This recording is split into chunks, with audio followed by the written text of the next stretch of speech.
നിങ്ങൾ ശ്രദ്ധിച്ചു കഴിഞ്ഞാൽ ഒരു കാര്യം മനസ്സിലാവും. ഓഹരി വിപണിയിൽ നിന്ന് പണം നഷ്ടപ്പെട്ടു എന്ന് പറയുന്നവരുടെ എല്ലാ ട്രേഡുകളും ലോസ് ആയിരുന്നില്ല എന്ന്. അവർക്ക് പണം നഷ്ടപ്പെട്ട ട്രേഡുകളുമുണ്ട്, അവർക്ക് പ്രോഫിറ്റ് ഉണ്ടാക്കിയ ട്രേഡുകളും ഉണ്ട്. അവർക്ക് ഏറ്റവും കൂടുതൽ പ്രോഫിറ്റ് ഉണ്ടാക്കിയ ട്രേഡും ഏറ്റവും കൂടുതൽ ലോസ് ഉണ്ടാക്കിയ ട്രേഡും മാത്രമേ ഓർമ്മയിൽ ഉണ്ടാവുകയുള്ളൂ. ട്രേഡുകളുടെ എണ്ണം വർദ്ധിക്കും തോറും അവർ ചെയ്ത ട്രേഡുകളെ കുറിച്ചുള്ള അറിവുകൾ അവർക്ക് നഷ്ടപ്പെടുന്നു.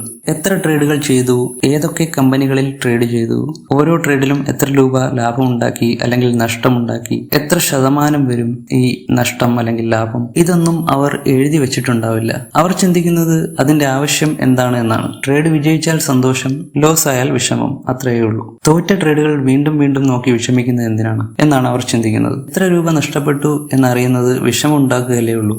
എന്നാൽ ട്രേഡിംഗിൽ വിജയിക്കാൻ ഈ തിരിച്ചറിവുകൾ വളരെ പ്രധാനമാണ്. യഥാർത്ഥത്തിൽ വലിയ നിലയിൽ പ്രോഫിറ്റ് ഉണ്ടാകുന്ന, ട്രേഡിങ്ങിനെ സീരിയസ് ആയി കാണുന്ന ട്രേഡർമാർ എല്ലാവരും തന്നെ വിവരങ്ങൾ എഴുതി സൂക്ഷിച്ച് വരുത്തേണ്ട മാറ്റങ്ങൾ അതിൽ നിന്ന് മനസ്സിലാക്കിയാണ് അവരുടെ ട്രേഡിംഗ് സ്കിൽ ഇംപ്രൂവ് ചെയ്യുന്നത്. ഒരു ഓഹരി ബൈ ചെയ്ത ദിവസം, ഓഹരിയുടെ പേര്, വാങ്ങിയ ഓഹരികളുടെ എണ്ണം, എത്ര ഓഹരികൾ വാങ്ങി, ബൈ ചെയ്ത വില, സെല്ല് ചെയ്ത വില, സെല്ല് ചെയ്ത ഡേറ്റ്, പ്രോഫിറ്റ് അല്ലെങ്കിൽ ലോസ് എത്രയാണ്, ബൈ ചെയ്ത എമൗണ്ടിന്റെ എത്ര ശതമാനമാണ് പ്രോഫിറ്റ് അല്ലെങ്കിൽ ലോസ്, ഇത്രയും കാര്യങ്ങൾ എങ്കിലും മിനിമം എഴുതി വെക്കണം. ഇങ്ങനെ എഴുതി വെച്ച ശേഷം ഒരു 10 അല്ലെങ്കിൽ 20 ട്രേഡ് എങ്കിലും ആവുമ്പോൾ നമ്മൾ എടുക്കുന്ന ട്രേഡുകളിൽ എത്ര ശതമാനം ട്രേഡുകൾ വിജയിക്കുന്നുണ്ട്, ആവറേജ് പ്രോഫിറ്റ് എത്രയാണ്, ആവറേജ് ലോസ് എത്രയാണ് തുടങ്ങി കുറെ അധികം വിവരങ്ങൾ നമ്മുടെ സ്വന്തം ട്രേഡിങ്ങിനെ കുറിച്ച് നമുക്ക് അറിയാൻ കഴിയും. ഈ വിവരങ്ങൾ ഉപയോഗിച്ച് വേണ്ട മാറ്റങ്ങൾ വരുത്തിയാൽ ലോസ് ഉണ്ടാക്കുന്ന ട്രേഡർമാർക്ക് പ്രോഫിറ്റബിൾ ആകാനും പ്രോഫിറ്റബിൾ